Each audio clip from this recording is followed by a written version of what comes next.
Hello everyone, and welcome to my Young and the Restless official 24 channel. I hope everyone is having a wonderful day. Before we begin, please hit the subscribe button and give this video a thumbs up. Victor targets Matt with bold move, Jack's interrogation. Victor Newman will make a daring attack on Matt Clark, also known as Mitch Bacall, while Jack Abbott conducts an investigation. For starters, Jack will try to pry some answers out of Nikki Newman regarding the AI program threat and what Victor plans to do next. Jack will rely on Nikki to provide inside information about the approaching attack, but he will invariably fail. Nikki would tell him if she knew anything about what's going on because she doesn't want Jack or Jabot to fall. Jack will just have to wait and worry while Victor plots against him, but Victor's mind will be on other things in Tuesday's YNR episode. It turns out Victor will have his eye on a different target after discovering that Matt is alive and living as Mitch in Los Angeles. Victor will be furious over Matt's return, whether Michael Baldwin discovers the new identity shocker or Nick Newman simply decides to inform his father. Nick should offer news on Matt going after Noah Newman and leave Victor even more furious. It won't be long until Victor offers Nick backup and pitches in with a Matt retaliation scheme. At the GCAC, things will get even hotter in Phyllis' summer suite. Since the relationship between Phyllis and Kane Ashby is about to take a new fiery turn, it might be time for them to change into bed clothes. Of course, Kane may wish he'd shown some restraint when he hears Lily's message later. It seems Lily's starting to come around and maybe open herself up to the possibility of a reunion with Kane, but she needs him to be patient with her. Instead, Kane is acting on risky impulses and, if he is not careful, he could blow this chance for Lily to reconcile. Stay tuned for updates on the strange Kane love triangle's future as this mess with Phyllis may result in another setback. Victor Newman was a man built on strategy, dominance, and control, but even for him, the week's events delivered a storm that threatened to break the foundations of everything he'd spent decades constructing. And as Tuesday's episode unfolded, that storm gathered speed and venom as Victor targeted Matt Clark, Mitch Bacall, the ghost who refused to stay dead, with a move so bold that even the shadows of the Newman empire trembled under its force, all while Jack Abbott launched an interrogation fit for a battlefield commander desperate for intel that could keep his company alive another day. It began with Jack pacing his office at Jabot, tension tight in his shoulders, the weight of the unknown pressing against his ribs like steel. Ever since the whispers of an AI program threat began slithering through the corridors of the corporate world, whispers pointing toward Victor, toward Newman Enterprises, toward an attack so digital, so calculated, so lethal that it could dismantle Jabot with a single keystroke, Jack had been trying to find the smallest crack in the armor. And that crack, in his mind, was Nikki Newman. Jack approached her gently, respectfully, the way a man approaches someone he still cares for, even after lifetimes of chaos between them, and he tried to pry answers out of her, soft at first, then harder as desperation crept into his voice, regarding what Victor was planning next, what kind of digital strike he was preparing, what the AI program really was. Nikki held his gaze with sad, conflicted eyes, her heart torn between past love and present loyalty, and she told him, truthfully, that she had nothing to give him. She didn't want to see Jack fall, she certainly didn't want Jabot destroyed, she had no desire to see Victor's corporate wars scorch the earth of Genoa City. But she also knew nothing that could help him, and even if she did, her loyalty to Victor still lived deep within her bones, the kind that doesn't break easily even after years of fractures, and so Jack walked away empty-handed, forced into a limbo of waiting and worrying while Victor plotted in silence. But Victor's focus was shifting, sharpening, because while Jack panicked over AI ghosts, Victor had discovered that a real ghost was walking the earth again. Matt Clark, Mitch Bacall, alive. Breathing. Existing. Daring to crawl out of the grave of history where Victor believed he had been buried for good. The news hit him with the force of an earthquake. Whether the revelation came from Michael Baldwin uncovering the identity shocker through legal channels or from Nick Newman deciding to bring his father into the loop directly, Victor's reaction was immediate and explosive. Fury ignited within him like a sun.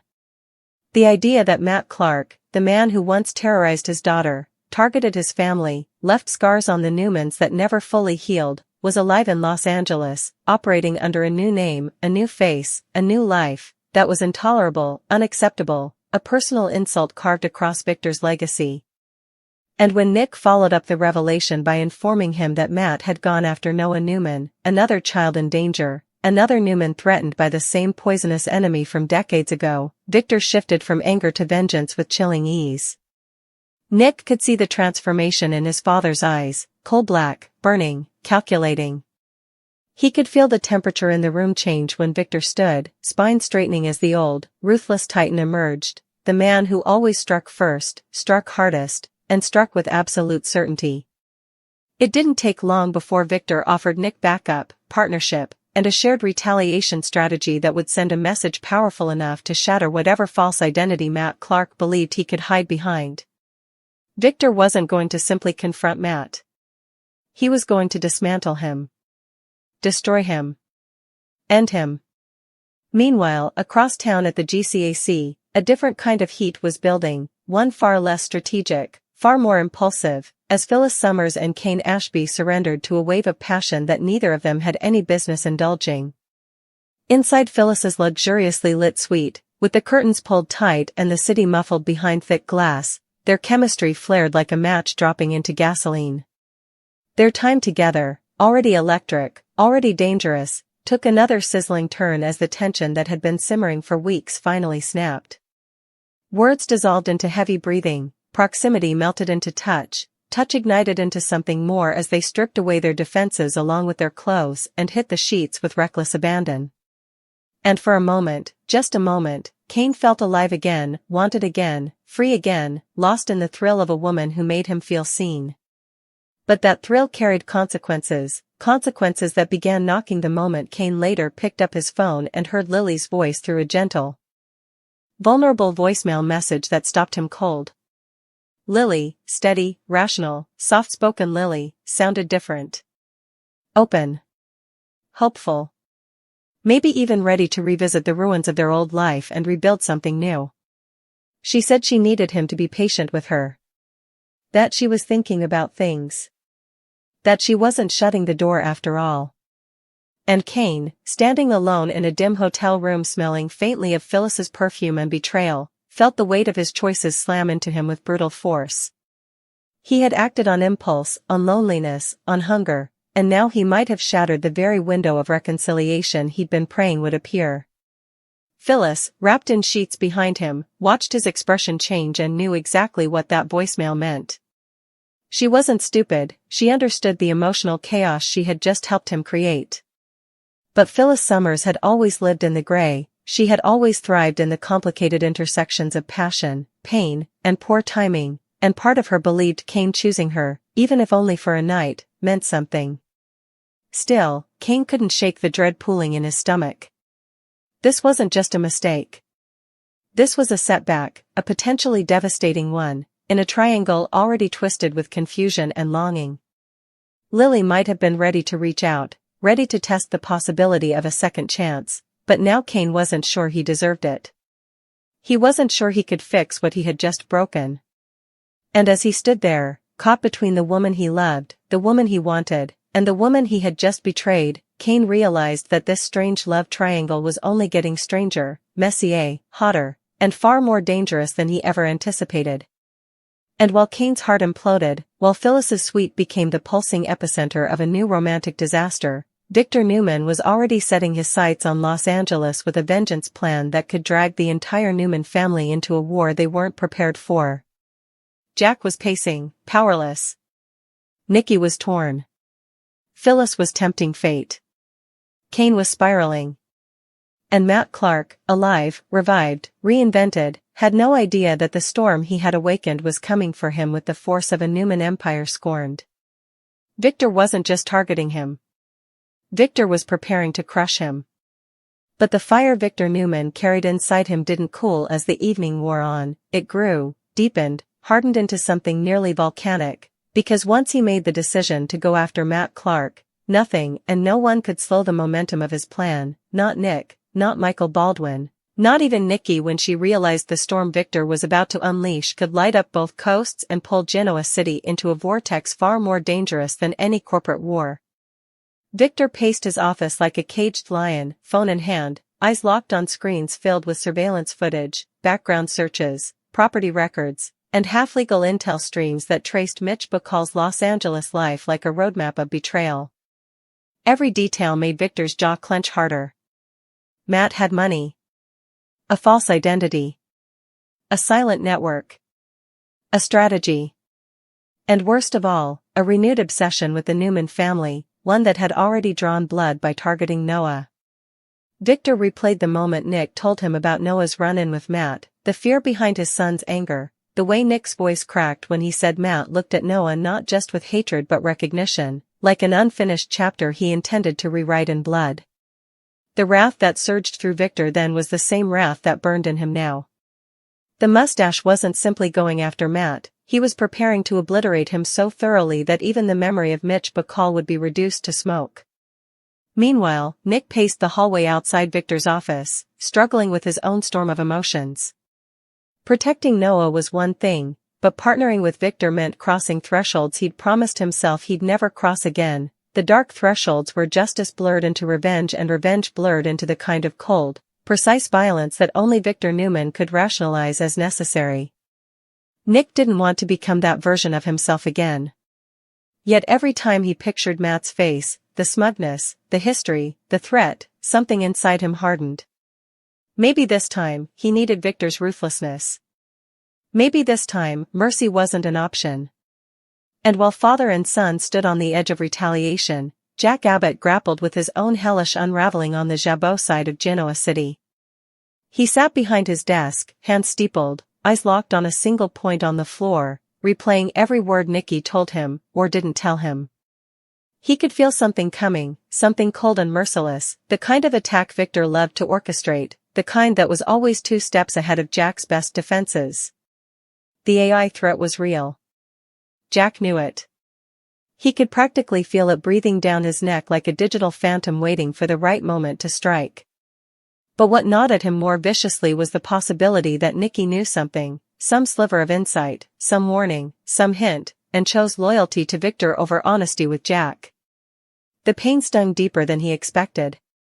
Jack ran a hand through his hair and let out a bitter laugh. Why did he always let his heart cloud his judgment where Nikki was concerned? Why did he think history would protect him now, when Victor Newman was preparing for war? Across town in the GCAC, where the city lights bled into the night sky and the air carried the faint pulse of seduction and regret, the tension between Phyllis Summers and Kane Ashby shifted into something colder, heavier, almost suffocating. Kane stood with the phone in his hand, replaying Lily's voicemail with trembling fingers, each word slicing deeper than the last. Lily's voice, gentle, hopeful, vulnerable, felt like a ghost reaching for him from a life he had just ruined. Phyllis watched him silently, her expression unreadable, her mind racing with 1,000 interpretations she refused to speak aloud. She wrapped a robe around her body and perched on the edge of the bed, waiting for Kane to turn around, waiting for him to acknowledge the complicated truth hanging between them. But Kane couldn't look at her, not yet. Not when guilt clung to him like wet cement. "I shouldn't have," he muttered under his breath, but the words died before they fully formed because the truth was more chaotic than a simple mistake. He wanted Phyllis. He wanted the heat, the validation, the connection in a moment where he felt unseen. But he also wanted Lily, the history, the love, the family. And now he wanted 2 incompatible futures at once, which meant he was destined to break at least one heart. Maybe even 2. Phyllis finally spoke, her voice softer than usual, almost resigned. "You don't get to rewrite what happened," she said. "And you don't get to crucify yourself for it before you even know what Lily wants." Kane turned to her, eyes hollow. "Lily wanted me to wait. She needed time. And I gave her this," he said, motioning to the room, the sheets, her. "How am I supposed to fix that?" Phyllis swallowed, her throat tightening as she tried to keep her emotions in check. "You're not the first person to make a bad decision in the middle of heartbreak. But don't pretend this was nothing.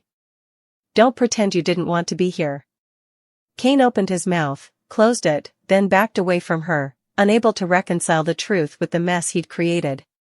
Phyllis stood, her eyes narrowing just a fraction. If you want to run back to Lily, then run. But don't stand here acting like I forced you into anything. Her voice rose, sharp and bright like broken glass. You came to me, Kane. You kissed me. You wanted this. The truth in her words struck him like a slap, and he hated that she was right. Phyllis lifted her chin, masking her hurt behind a wall of fiery defiance. But deep inside, she felt the ache of déjà vu, the familiar sting of being the wrong woman at the wrong time, the one men ran to when they were lonely and ran from once they felt guilty. And she hated it. God, she hated it. Meanwhile, across the city, Victor made his final preparations. He gathered intel from trusted operatives, made calls to Los Angeles contacts, and arranged for one of his private jets to be readied at a moment's notice. Nick watched him, uneasy. We shouldn't rush into this blindly, Nick warned. Victor didn't look up from the file he was reviewing. We are not rushing. We are correcting a mistake that should have been buried decades ago. Dad, no. Victor slammed the folder shut. He threatened Noah. My grandson. He came back from the dead for revenge. I will not allow him to terrorize this family again. Nick swallowed hard. So what's the plan? Victor's eyes darkened with a lethal calm. We go to Los Angeles. We find him. And then we end this. Nick hesitated. He had expected retaliation, but not this level of finality. Not this level of cold, bone-deep resolve. End it how? Victor locked eyes with his son, and the answer wasn't spoken. It didn't need to be. This wasn't business. This wasn't strategy. This was personal. Deadly personal. As father and son prepared for war, Jack reached a breaking point. He left Jabot and went straight to the Newman ranch, pounding on the door until a startled Nikki appeared. She stepped outside to avoid being overheard. Jack, what are you doing here? I need answers, he said, voice raw with desperation and anger melting into one tortured expression. I need to know what Victor is planning. Nikki wrapped her arms around herself, suddenly trembling despite the warmth of the night. Jack. I told you. I don't know. Then why do I feel like you're terrified? Jack demanded. Nikki flinched, eyes glistening. Because Victor is furious. Because Matt Clark coming back has awakened something in him I haven't seen in years. Because when Victor gets like this, people get hurt. Jack's tone dropped. Nikki, is Jabot the target? I don't know, she whispered. I swear I don't. But if Victor has shifted his focus to Matt, then maybe you have a small window to prepare. Whatever is coming, it's going to be big. Jack's stomach twisted. The world was shifting under his feet. And for the first time in a long time, Nikki looked genuinely frightened of her husband, not because of who he was, but because of who he became when his family was threatened. Back at the GCAC, Kane finally pulled himself together enough to dress and leave the suite, leaving Phyllis standing alone in the doorway, watching him disappear down the hall with a hollow ache heavy in her chest. She whispered under her breath, "Don't break Lily's heart again, and don't break mine." Her voice cracked at the last word, but no one was there to hear it. Night settled over Genoa City like a shroud, thick with dread and anticipation. Victor was preparing for a war that could change everything. Jack was bracing for an attack he couldn't see. Phyllis and Kane were caught in a spiraling web of emotional destruction. And Matt Clark, unaware that the full force of the Newman Empire was coming for him, was about to discover that some ghosts don't stay buried because they don't want to. And some don't stay buried because Victor Newman won't allow it. But as the night deepened and the city settled into a deceptive hush, the storm lines around Genoa City only sharpened, each storyline tightening like cords pulled by an unseen hand, drawing everyone closer to an explosion none of them were ready for. Victor remained in his office long after the lights in Newman Tower dimmed, staring out over the skyline with a silent promise etched into the hard set of his jaw. Matt Clark had always been a snake, charming, calculating, venomous, but now he was something worse, a man who had evaded death and reinvented himself, who believed he could outmaneuver the Newmans by wearing a new name like armor. But Victor knew men like Matt. Men who shed skins but kept the same rotten core. Men who survived when they should have been dust.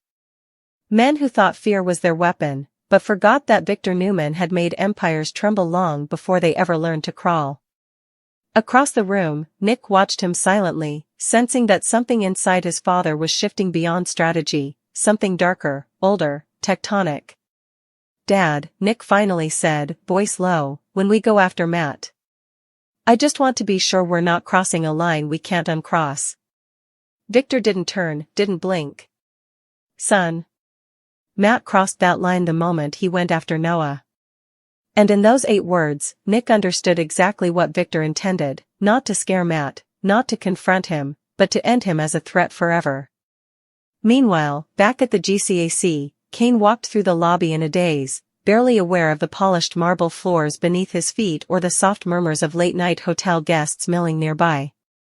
His mind replayed Lily's message on a loop until her voice felt like a heartbeat, steady, yearning, full of potential he might have shattered beyond repair. He kept seeing the way her eyes used to light up when she looked at him, the way she softened in his presence, the way she once believed he was her home. And now? Now he was a man who'd let fear and loneliness drag him into a moment that was hot, intoxicating, but ultimately destructive. And yet, he couldn't deny the truth gnawing at him, he did feel something with Phyllis. Something raw. Something real. Something dangerous. Kane stepped out into the cool night air, desperate for breath, for clarity, for absolution that wasn't coming. And while Kane spiraled, Phyllis stood alone in her suite, staring at the reflection of herself in the mirror. Her makeup smudged, her normally relentless confidence cracked. She was a woman caught between wanting connection and hating herself for wanting it from the wrong man.